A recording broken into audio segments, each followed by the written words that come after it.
But man, sitting here watching Miami so far beating up on Georgia Tech 14-0 in the second quarter, and they're just showing these pictures of Miami, and it's Miami, man. It's beautiful down there. Yeah, I'm hoping to move down there next year. Not Miami, but another part of Florida, Tampa. But man, anyway.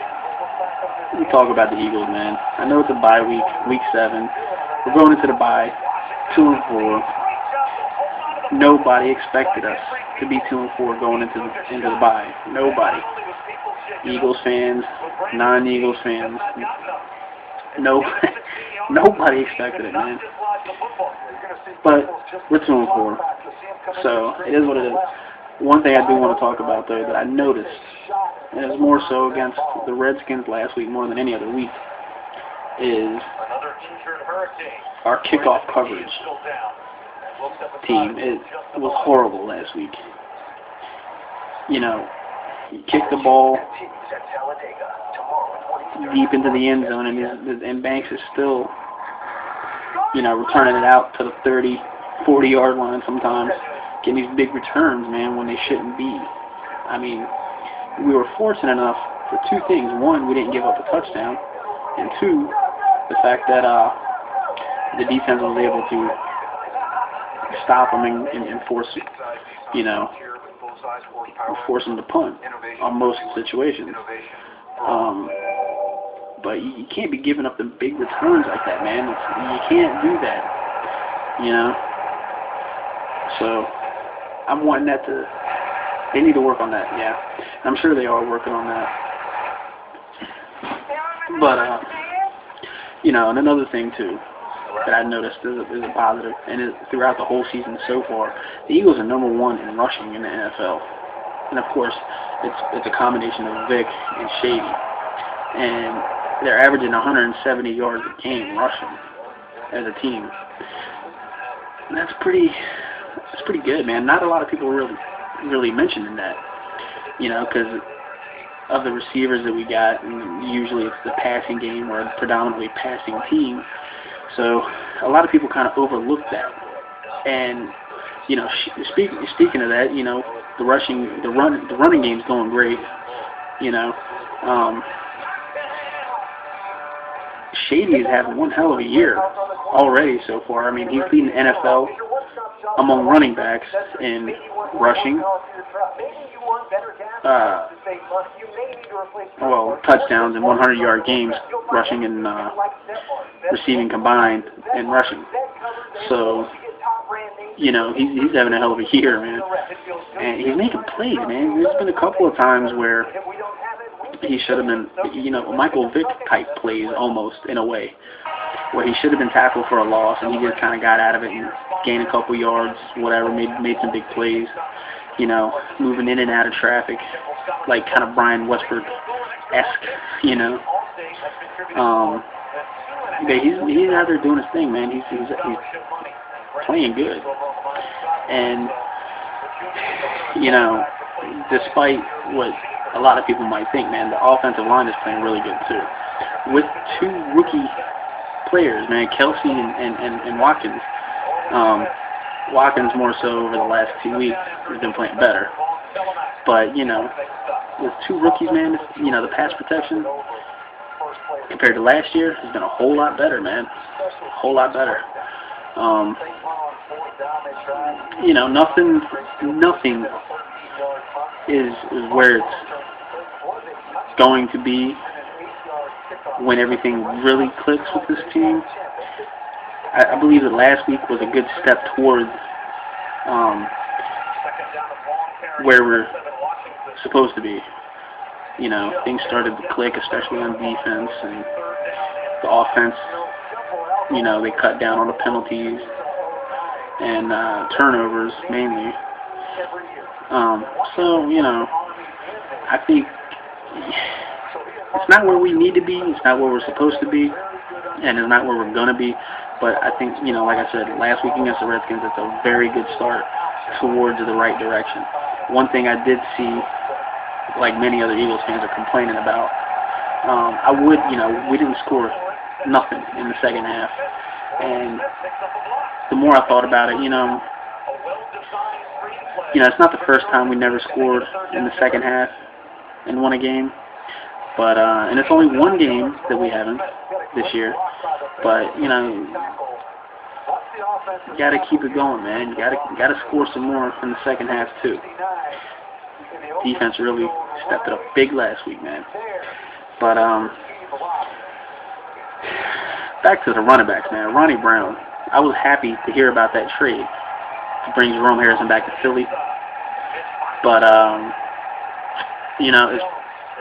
I like Jerome Harrison a lot when he was here last year, and I was happy to see him come back. But then, the trade was voided because of Harrison, failing his physical. And come to find out, he had a brain tumor, which is probably good, man. It's probably a damn good thing that he failed that and found that out, man, because it could have possibly have saved his life, So I'm hoping the best for him. Now we're still stuck with Ronnie Brown.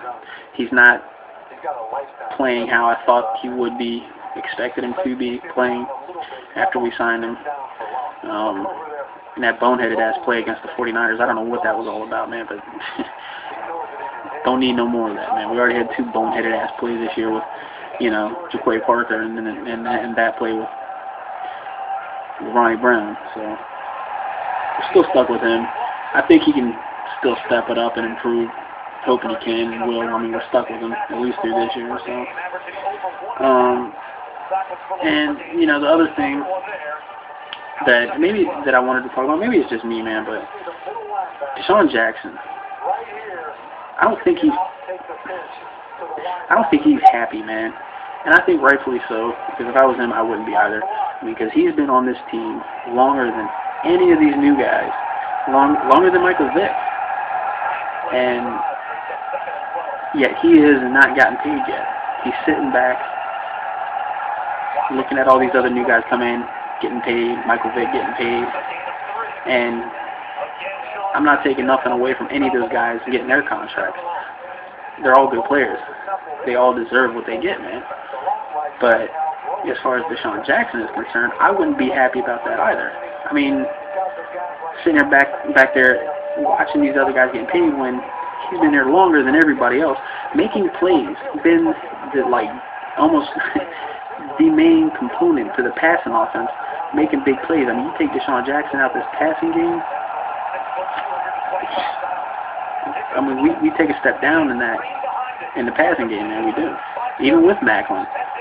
So I just don't think he's playing with all of his heart, man. He wants that contract. And, he's been going about everything the right way, too. He did hold out in training camp a little bit.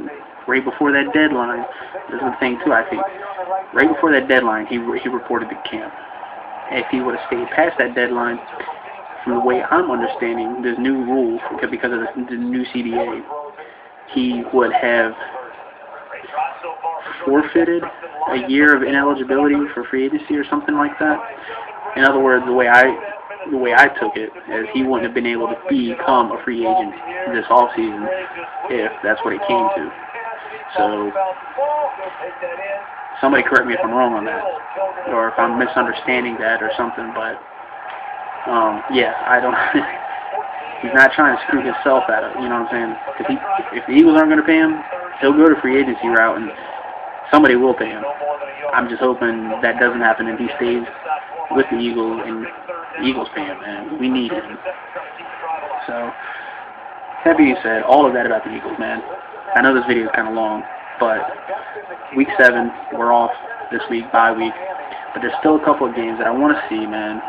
Of course, I'm hoping the Panthers and Cam Newton can, continue to tear the Redskins' ass open.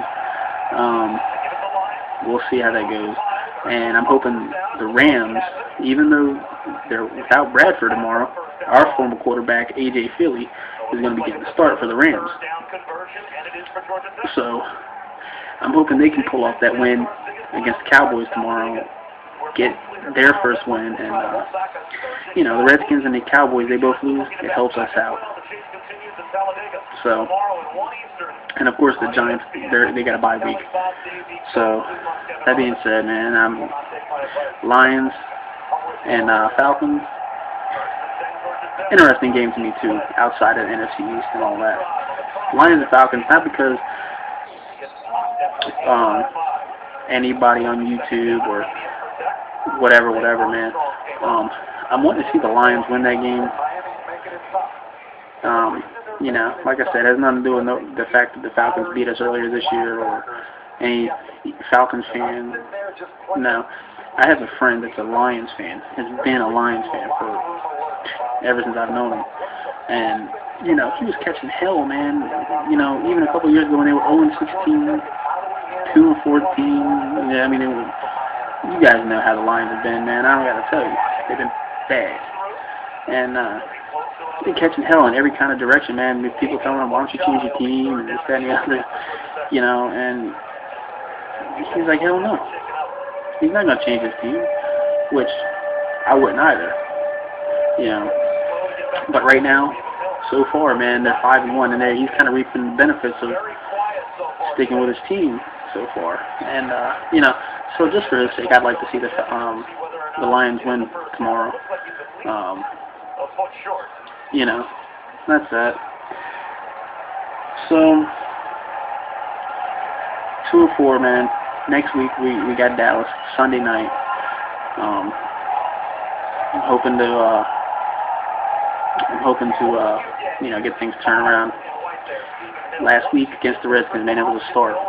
It's not where we need to be, but it's a start, and it's starting in the right direction. So, all that being said, man, this video has gone on too long. I'm gonna finish watching this game. Miami 14-0 so far on Georgia Tech. Almost a 2-minute warning in the second quarter.